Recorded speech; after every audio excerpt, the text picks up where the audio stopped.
Good morning. Thank you for joining me in this morning mindfulness practice. All is yours. Neville Goddard in The Power of Awareness says, all is yours. Do not go seeking for that which you are. Appropriate it, claim it, assume it. Everything depends upon your concept of yourself. That which you do not claim as true of yourself cannot be realized by you. Think about those words. If you're speaking negatively to yourself and about yourself, even in a joking manner, you believe the negativity about yourself. You believe that you are powerless, that you lack the resources and the talent, skills, and ability to do what you want. And people give up because they can't see it. They don't want to work that hard. They don't want to fail. They don't want to be criticized. They don't want to be too boastful or egotistical. They don't want to say, oh, yeah, I have it all together. I'm great. I'm wonderful. I'm loved. That's not what affirmations are about. When you recognize that you were created in the image of God, you are here for a purpose. You are here to experience life. And that nudge inside of you, that urge to do more, to be more, to have more, that's put inside you on purpose. We are all created to want more because the universe is always for expansion and fuller expression, and you're part of this universe.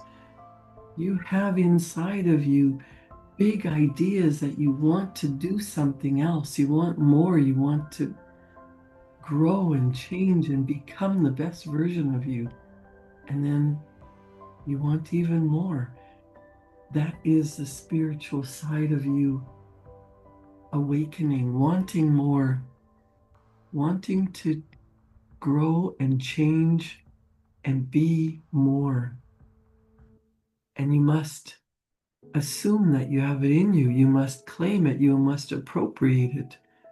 You must change the concept of of yourself, the concept you have of yourself from being small, insignificant, nothing, to this is my life.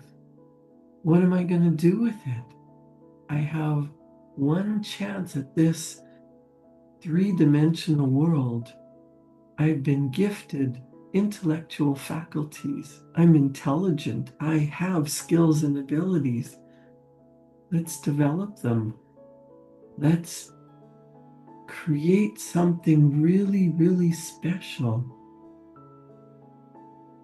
Neville Goddard says, hold fast in your imagination to all that is lovely and of good report. The promise is, whosoever hath, to him it shall be given, and he shall have more abundance. But whosoever hath not, from him shall be taken even away that which he seemeth to have. I think that was misinterpreted to believe that, the rich are getting richer because the poor are getting poorer. There's no correlation to that. You can have whatever you want without depriving another person. If you want to be happy, go ahead and be happy. It doesn't make someone else more miserable. You can earn a wonderful living and purchase for yourself whatever you choose. But remember, love and money need to circulate, just like blood needs to circulate, just like water needs to circulate. You don't want to hoard things for yourself, but become the best version of you. And as you lift yourself up, you lift others up. out of misery, out of poverty, out of scarcity, out of worry and doubt. It takes practice, it takes study, understanding, and it takes putting that knowledge into practice. Hold fast in your imagination to all that is lovely and of good report, for the lovely and the good are essential in your life. If your life is to be worthwhile, assume it. You do this by imagining that you already are what you want to be and you already have what you want to have. As a man thinketh in his heart, so is he. Be still and know that you are that which you desire to be, and you will never have to search for it. In spite of your appearance of freedom of action, you obey, as everything else does, the law of assumption. Whatever you may think of the question of free will, the truth is your experiences throughout your life are determined by your assumptions, whether conscious or unconscious. An assumption builds a bridge of incidents that lead inevitably to the fulfillment of itself.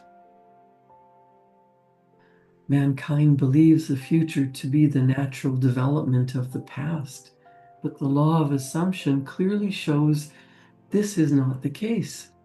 Your assumption places you psychologically where you are not physically.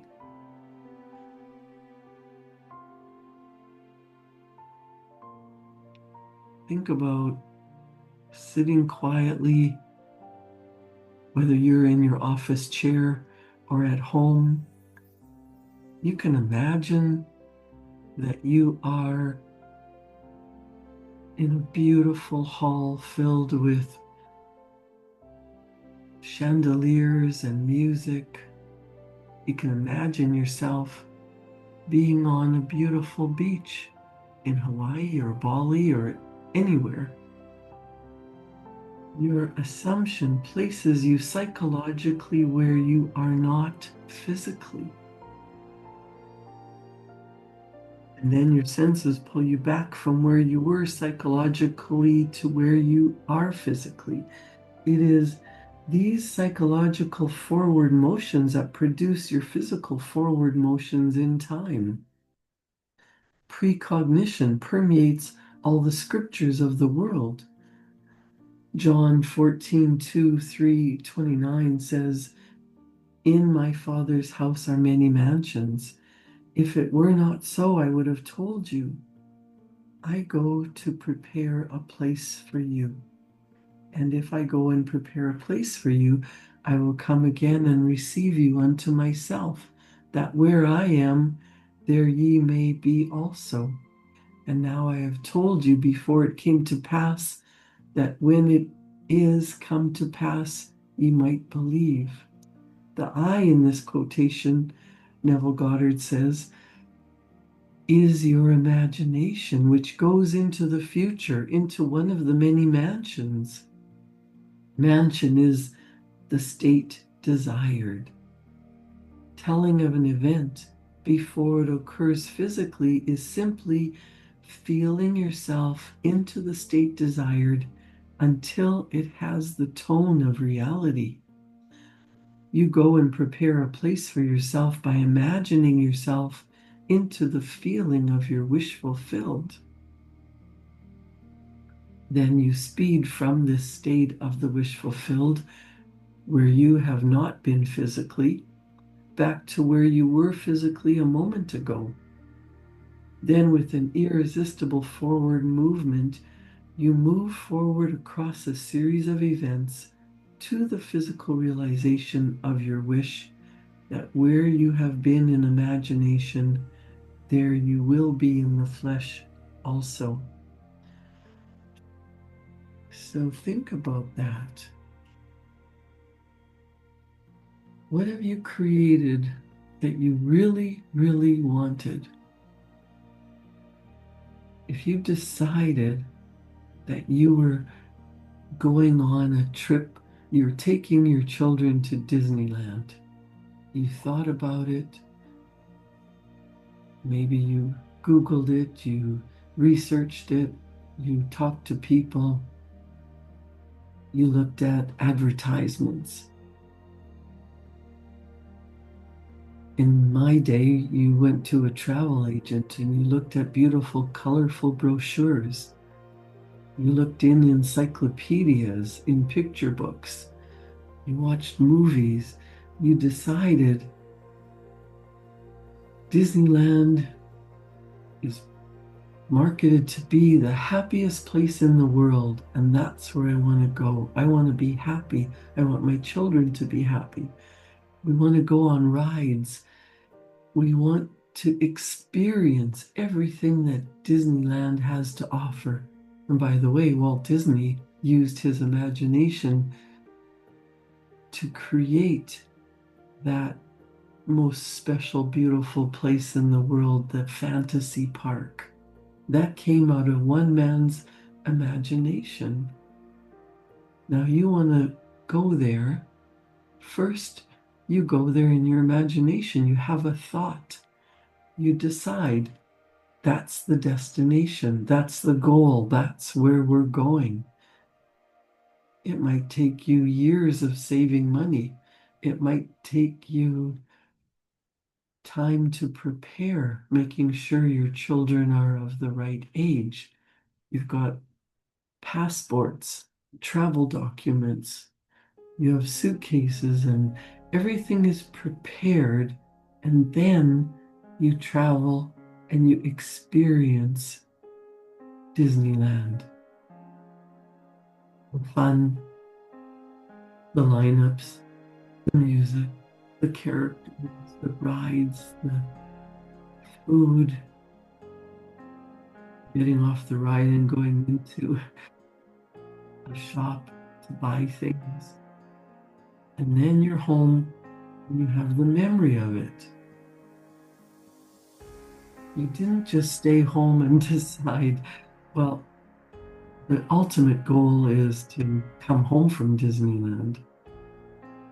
That's not what you wanted to experience. You wanted to have fun, enjoy the journey, to experience everything that was there. The food, the rides, the chaos, the lineups, the beauty, the cleanliness, the characters, the magic in Disneyland.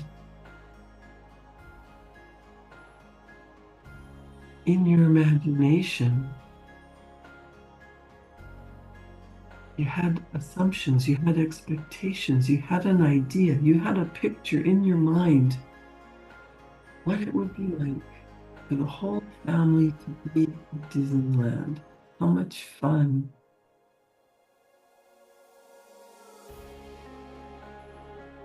When you're home and you have the pictures, you have the ticket stubs, you have the memories, then decide you want something else. Where does your imagination go when you think about what you desire? Is it a new career? Is it retiring from a career? Is it building a new house?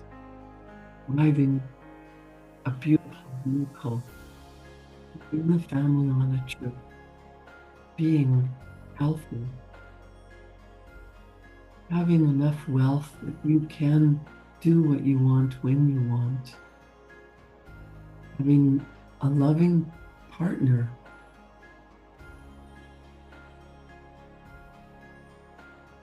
What is it that you really want? It starts out in your marvelous mind. It starts out in your imagination. We've been programmed to live from the outside in, to look around and say, oh, I don't know how to do that. It's going to take too long. I can't because we put up walls. That programming causes a tendency for us to become the plaything for outside forces. Oh, maybe someday it'll happen. Well, We should observe and be aware of what's going on in our outside world. It's so important to create and maintain an individualized existence and to realize you've been gifted with higher mental faculties. It takes time to allow your body to relax.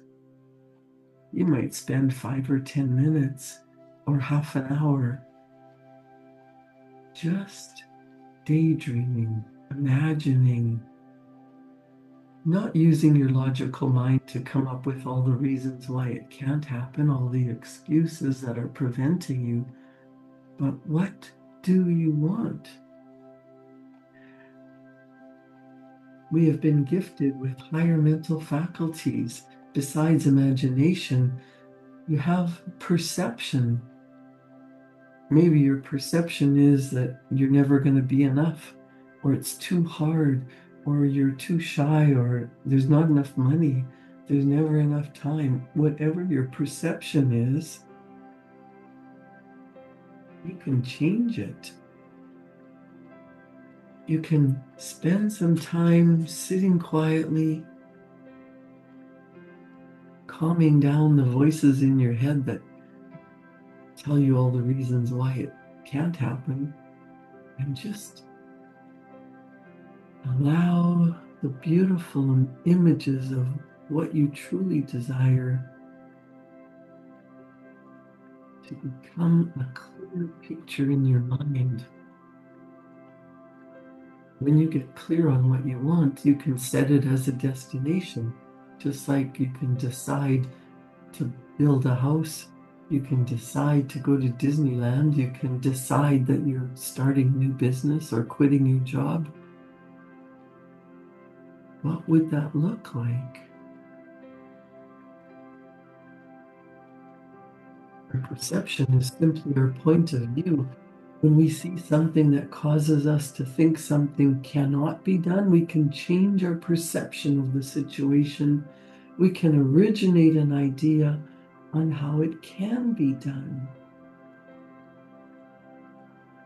Strengthen the imagination. Imagination creates fantasies. Fantasy is the first stage of creation in life. I teach a program, the Thinking into Results program, that helps strengthen your 6 mental faculties, helps you get into alignment with the laws of the universe. The Thinking into Results program was once a fantasy in the mind of Sandy Gallagher and Bob Proctor. They were my mentors. Think how you can. The creative process spans 3 stages. First, fantasy, and then when you spend time in the fantasy, in the daydream, in the, I wish this was true, I would love this, wouldn't it be wonderful? And you're starting to imagine what you really want and not let your logic kick in and try and figure out how. The how is none of your business. First step is fantasy. What do you really want? And as you sit quietly and visualize, imagine, you put yourself into the state of being there, being that. Why do you want to be in Disneyland? Why do you want to build a new house? Why do you want to start your own company? Why do you want to be happily married? Why do you want that new vehicle? Well, it's usually simply you want to grow, you want to change, you want to experience life differently, you want to be happy, you want to have your day filled with joyful moments. When you allow yourself to relax into the fantasy, into the vision, it starts to become a theory. What if it was true? What if it was possible? What would that be like?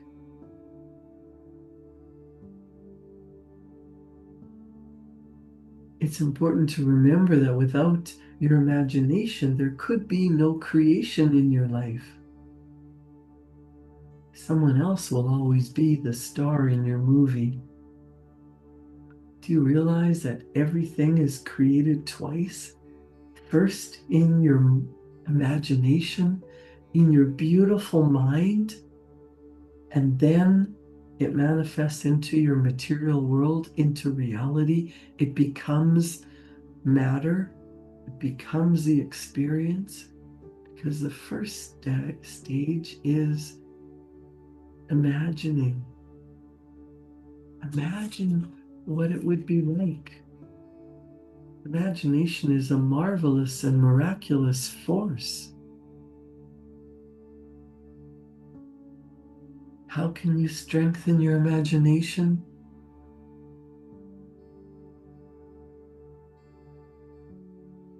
When faced with a problem or a situation that isn't going as planned, how could you engage your imagination? How could you think differently? Use your imagination to tap into other possibilities, how you can improve the situation. Now, one of the exercises that I suggest you do every day is write down what you truly desire and make it the destination. Write it down as a goal. Write it down as if it's already accomplished. My mentor, Bob Proctor, would hand out goal cards, and they started with, "I am so happy and grateful now that," because you want to write your idea, your imagined reality, your vision, your desire as a destination, as a goal, as something that you want more than anything, and you are moving in that direction. So you write it down as if it's already happened. It's done. I'm so happy and grateful now that I have, what is it? Write it down as if it's already yours. Because if you have the idea, if you have the picture in your mind, if you're clear on what you truly desire, you plant that image, you write about it, you imagine yourself already there, you get into that state of being what you know it would be like. You'd be happier, you'd be healthier, you'd have time and money freedom. You'd be doing what you want to be doing. Well, what does that look like? Write it down and give thanks for it already being.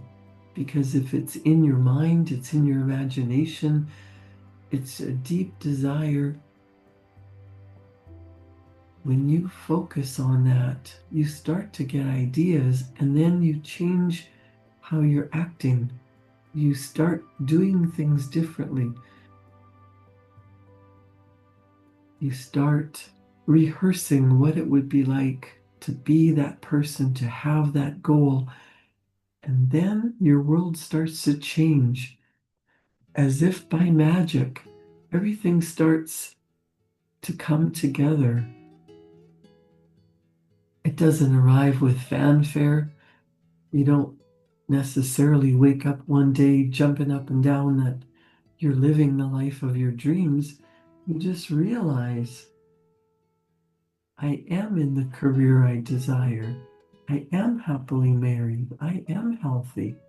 If I want to go out and buy something today, I have the means to do it. I am happy, healthy. Wow, my life is pretty darn good.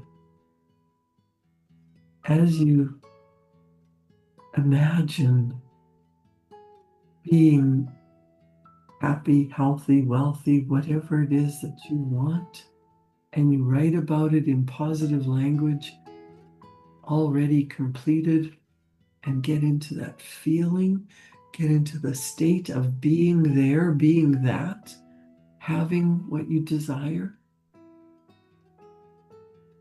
naturally falls into place.